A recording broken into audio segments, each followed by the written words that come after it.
আমাকে যেতে দাও, আমাকে যেতে দাও, আমাকে যেতে দাও, আমাকে রাজার কাছ থেকে ন্যায় চাইতে দাও, আমাকে রাজার কাছ থেকে ন্যায় চাইতে দাও মহারানী মন্দোদরী। লঙ্কারাজ স্বামী, আমার পুত্র, আমার অতিকায় আমাকে ফিরিয়ে দিন। আমার মমতার ঝুলি শূন্য করবেন না। আমি রাজার দরবারে ন্যায় চাইতে এসেছি, নিজের পুত্র চাইতে এসেছি। এক মায়ের উজাড় হয়ে যাওয়া আঁচলই আমাকে তোমার দরবারে টেনে নিয়ে এসেছে। আমার বাঁচার একমাত্র সহায় আমার অতিকায়।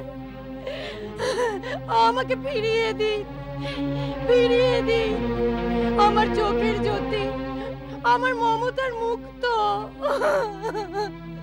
আমার অতিকায়।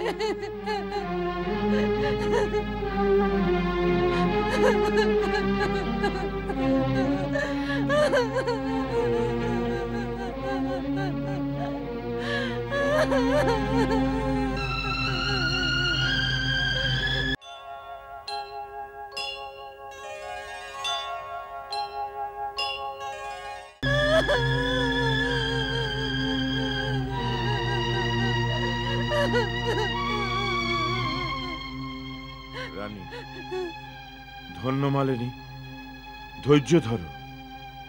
অতিকায় আমারও পুত্র ছিল। আপনি যদি এরকম ভাবতেন তাহলে তাকে এইভাবে নিজের কামনা বাসনার বেদিমূলে বলি দিতেন না।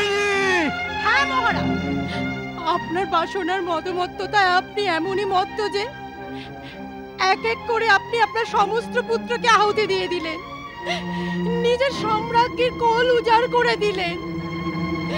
এই জন্য যে আপনি সীতাকে পেয়ে যাবেন, আপনার নাম ইতিহাসের স্বর্ণাক্ষরে লেখা হবে যে ছিল এক ত্রিলোক বিজয়ী পরম প্রতাপী অসুরাধিপতি রাবণ, যে আপন পরনারী লোলুপতার জন্য, আপন কামতৃষ্ণার জন্য অক্ষয় কুমারের মতো পরাক্রমী, প্রহস্তের মতো আজ্ঞাকারী পুত্র, দেবান্তক নারান্তকের মতো পুত্র, আর আমার অতিকায়ের মতো অতুল বলশালী সব পুত্রের আহুতি চড়িয়ে দিয়েছেন। মালিনী, আমি জিজ্ঞাসা করছি, যে সীতার লালসায় আপনি এই সব কিছু করছেন, যদি সেই সীতাকে আপনি পেয়েও যান তো কি হবে? আমাদের পুত্রদের মৃত শরীরের উপর পার রেখে যদি ও রাজমহলে প্রবেশও করে, তাহলে কে ওর আদর করবে? আর আপনি আপনার প্রজাদের কি মুখ দেখাবেন মহারাজ? নিজের ভাইয়ের, নিজের পুত্রদের, নিজের কুলের সমস্ত যোদ্ধাদের ঘাতক বলা হবে আপনাকে।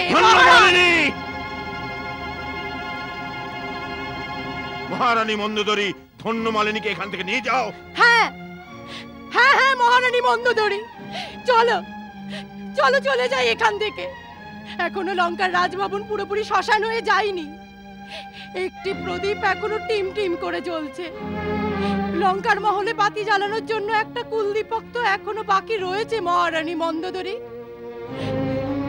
পুনস্থ কুলকে জল দেবার জন্য তোমার পুত্র মেঘনাদ তো এখনো জীবিত রয়েছে মহারানী মন্দোদরী। পরম প্রতাপী মহারাজ রাবণ, আপনার এই মহাযজ্ঞ মেঘনাদের বলি ছাড়া কিভাবে পূর্ণ হবে? অসম্ভব, অসম্ভব।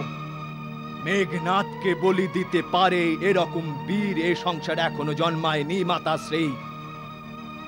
এই ধরিত্রীর ওপর, ধরিত্রীর নিচে পাতালে, অথবা ধরিত্রীর উপর আকাশে স্থাপিত দেবলোকেও এরকম বলশালী একজনও বীর নেই মাতা।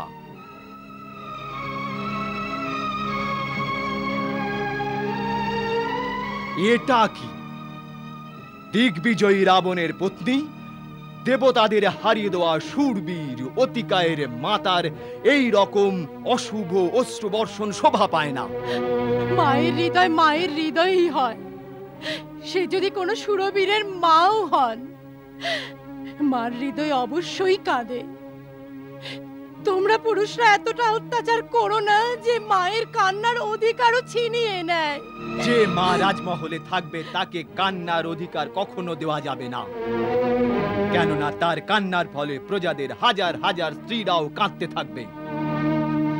রাজমহল থেকে একটা আর্তনাদ উঠলে প্রজাদের হাজারো আর্তনাদ উঠবে।